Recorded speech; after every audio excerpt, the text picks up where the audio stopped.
Hello students, welcome to physics online classes. आज किरण प्रकाशिकी वाले चैप्टर में हम पढ़ने जा रहे हैं दूरदर्शी। अभी तक हमने पिछले दो वीडियो में सरल सूक्ष्मदर्शी और संयुक्त सूक्ष्मदर्शी पढ़ा, उनकी आवर्धन क्षमता हमने कैलकुलेट की थी। तो उन्हीं कॉन्सेप्ट का यूज करते हुए आज हम पढ़ेंगे दूरदर्शी। तो दूरदर्शी एक ऐसा प्रकाशिक उपकरण होता है जिसकी हेल्प से हम किसी दूरस्थ वस्तु का विजुअल एंगल, दर्शन कोण हम बढ़ा देते हैं, जिससे वो वस्तु हमें बड़ी दिखाई देती है। आप जानते हैं ये जो चांद तारे ये बहुत ही हमसे दूर हैं, इसलिए हमें बहुत छोटे दिखाई देते हैं। खगोलीय पिंड जो है हमें बहुत छोटे दिखाई देते हैं क्योंकि इनका दर्शन कोण बहुत ही छोटा होता है।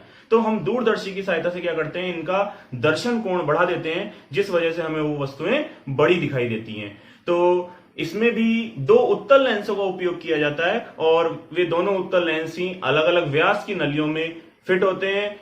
एक लेंस जो वस्तु की तरफ होता है उसे हम अभिदृश्यक लेंस कहते हैं, एक लेंस जो हमारे नेत्र की तरफ होता है उसे हम अभिनेत्र लेंस कहते हैं। तो जो लेंस वस्तु की तरफ होता है, जो अभिदृश्यक लेंस होता है, उसकी फोकस दूरी अधिक होती है, जबकि हमने संयुक्त सूक्ष्मदर्शी में देखा था जो अभिदृश्यक लेंस था उसकी फोकस दूरी कम थी। लेकिन यहां उल्टा है, दूरदर्शी में जो अभिदृश्यक लेंस होता है उसकी फोकस दूरी अभिनेत्र लेंस से ज्यादा होती है और अभिनेत्र लेंस की कम होती है, जबकि संयुक्त सूक्ष्मदर्शी में उल्टा था। तो इसके किरण आरेख से देखते हैं वस्तु का आवर्धन किस प्रकार होता है। तो बच्चों यहाँ दूरदर्शी द्वारा किसी वस्तु के आवर्धन के लिए किरण आरेख दिखाया गया है, तो इसे हम समझते हैं। तो आप देख सकते हैं यहाँ दो लेंसों का उपयोग हो रहा है, दोनों ही उत्तल लेंस हैं और जो लेंस वस्तु की तरफ है उसे हम अभिदृश्यक लेंस कहते हैं। ये वाला लेंस है हमारा अभिदृश्यक लेंस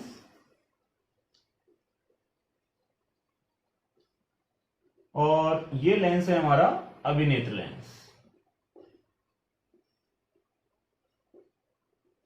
और यहां से हम वस्तु को देख रहे हैं।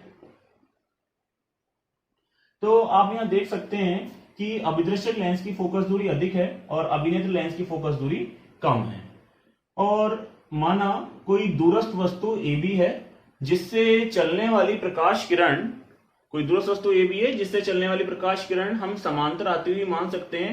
हम ऐसा मानते हैं वो समांतर प्रकाश किरणें अभिदृश्यक लेंस पर आपतित हो रही हैं और ये आपतित होने के बाद इस अभिदृश्यक लेंस के फोकस पर फोकसित हो रही हैं। तो ये फोकस पर एक छोटा सा प्रतिबिंब बना रही है A' B'।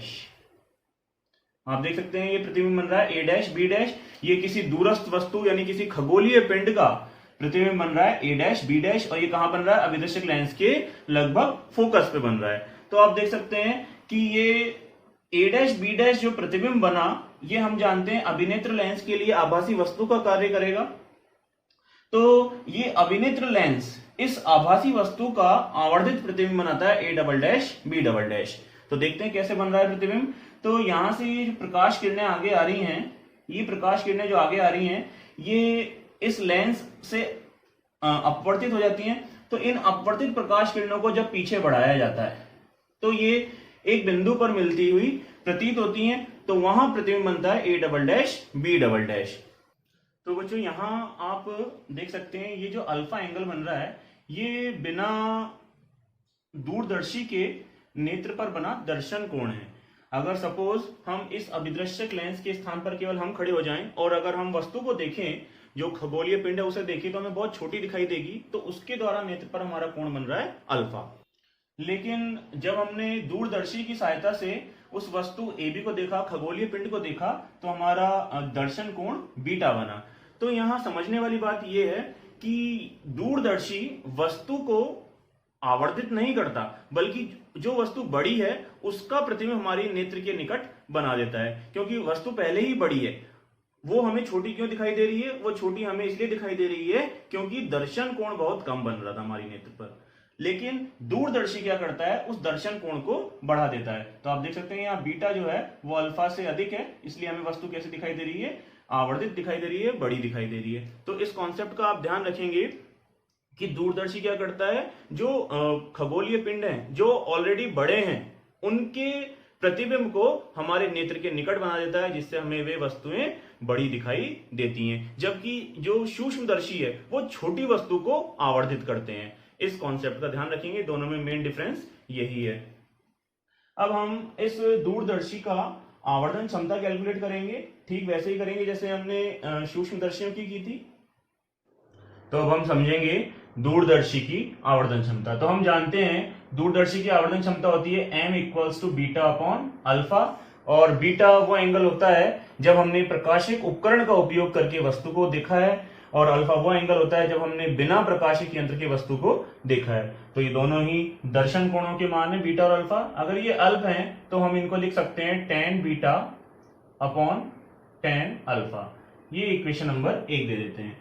तो यहां अगर मैं ट्राइंगल देखूं, त्रिभुज ओ ए डैश बी डैश, त्रिभुज ओ ए डैश बी डैश में tan अल्फा निकाला जा सकता है।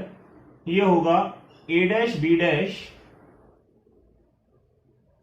अपॉन लंबटे आधार, आधार हो जाएगा ओ A dash, O A dash. तो tan अल्फा हमारे पास आ गया ए dash B dash upon O A dash. इसी तरह से त्रिभुज ई ए डैश बी डैश में, ई ए डैश बी डैश में tan बीटा होगा हमारा ए dash B dash upon E A dash. तो हम ये समीकरण 2 और 3 से मान समीकरण 1 में रख सकते हैं।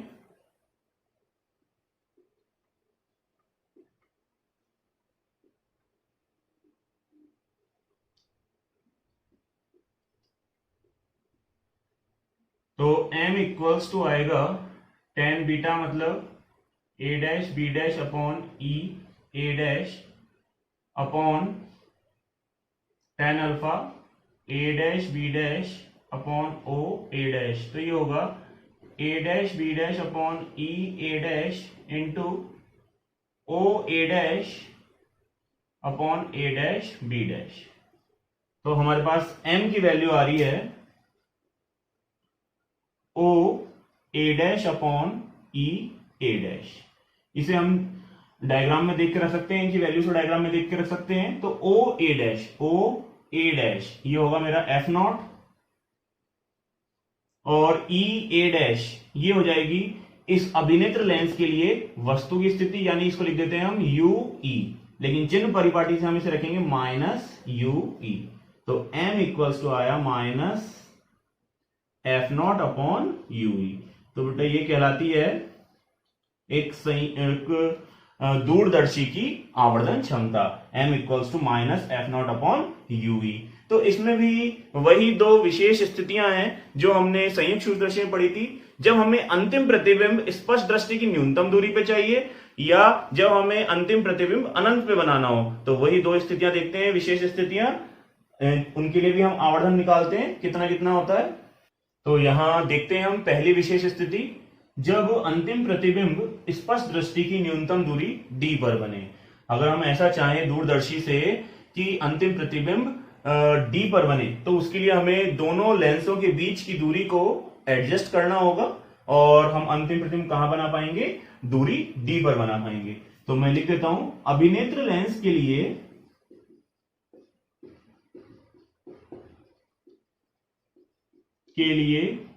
वस्तु की स्थिति आप जानते हैं माइनस यू ई होगी, अभी बताया मैंने, और अभिनेत्र लेंस के लिए प्रतिबिंब जो बन रहा है वो बन रहा है माइनस डी पर। तो लेंस सूत्र लगाऊंगा मैं, तो 1 upon F equals to 1 upon V minus 1 upon U. तो 1 अपॉन एफ ई, अभिनेत्र लेंस की फोकस दूरी हमने क्या मान ली, एफ ई, 1 अपॉन वीई, तो वी प्रतिबिंब की स्थिति है माइनस डी, और u माइनस यू ई। तो इसे सॉल्व करेंगे थोड़ा सा, 1 अपॉन एफ ई बराबर minus 1 upon D plus 1 upon U ई। अगर मैं इस वाली समीकरण में एफ नॉट का गुणा कर दूं तो देखेंगे क्या आएगा,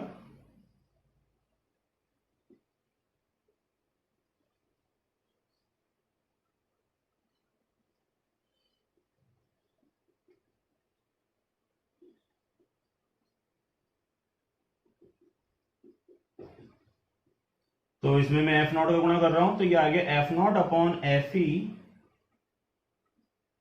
और minus equals to minus F not upon D plus F not upon U E.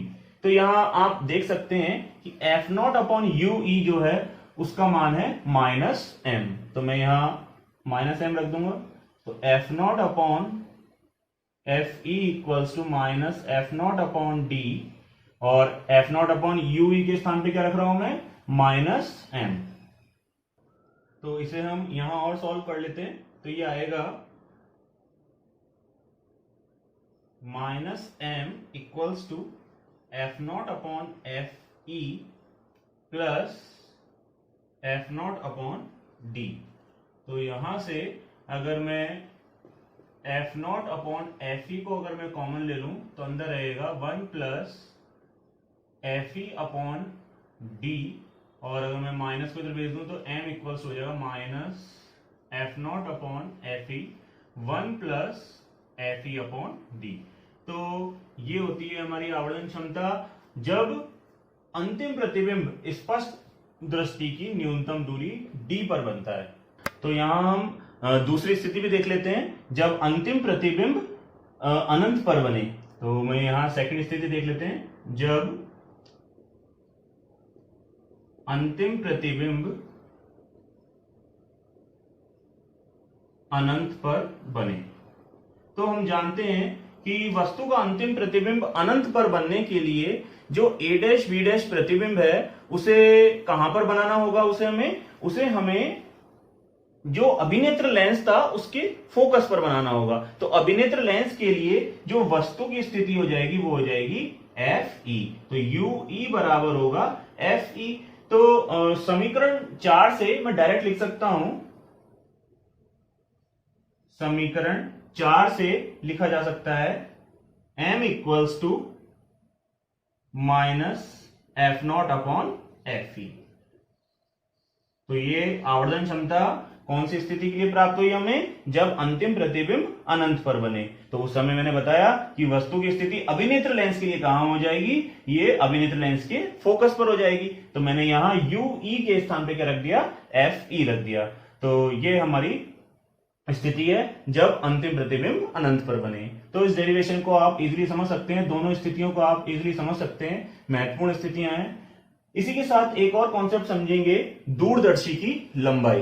तो दूरदर्शी की लंबाई क्या होती है, तो जो दोनों लेंसों के बीच की दूरी होती है, अभिदृश्यक लेंस और अभिनेत्र लेंस के बीच की जो दूरी होती है उसी को हम कहते हैं दूरदर्शी की लंबाई। तो माना ये एक लेंस है, ये अभिदृश्यक लेंस है और ये अभिनेत्र लेंस है। तो हमें पता है a डैश b डैश जो प्रतिबिंब बना था वो अभिदृश्यक लेंस से f नॉट दूरी पे बना था, लेकिन अभिनेत्र लेंस से वो यू ई दूरी पर था। तो दोनों लेंसों के बीच की दूरी हो जाएगी एफ नॉट प्लस यू ई। ध्यान रखेंगे दोनों को हमें पॉजिटिव रखना है, क्योंकि दूरदर्शी की लंबाई कैसी होती है, पॉजिटिव होती है। तो एफ नॉट प्लस यू ई क्या हो जाएगी, इस दूरदर्शी की लंबाई हो जाएगी। तो इसी कॉन्सेप्ट का उपयोग आप संयुक्त सूक्ष्मदर्शी में भी कर सकते हैं, वहां भी हम संयुक्त सूक्ष्मदर्शी की लंबाई निकाल सकते हैं। तो यहां भी दूरदर्शी की हम लंबाई निकाल सकते हैं, सेम कॉन्सेप्ट है दोनों में। तो जैसा न्यूमेरिकल होगा वैसा हमें फॉर्मूला यूज करना पड़ेगा। अगर अंतिम प्रतिबिंब हमारा स्पष्ट दृष्टि की न्यूनतम दूरी पर बन रहा है तो हम फॉर्मूला ये काम में ले लेंगे, और इसी तरह से जब अंतिम प्रतिबिंब अनंत पर बनेगा तो यू ई के स्थान पर एफ ई आ जाएगा। तो उस स्थिति में लंबाई हो जाएगी L equals to F not plus F E. तो ये था हमारा दूरदर्शी। आई होप आप लोगों को समझ में आया होगा और आप वीडियो को देख के आराम से पूरा समझ सकते हैं।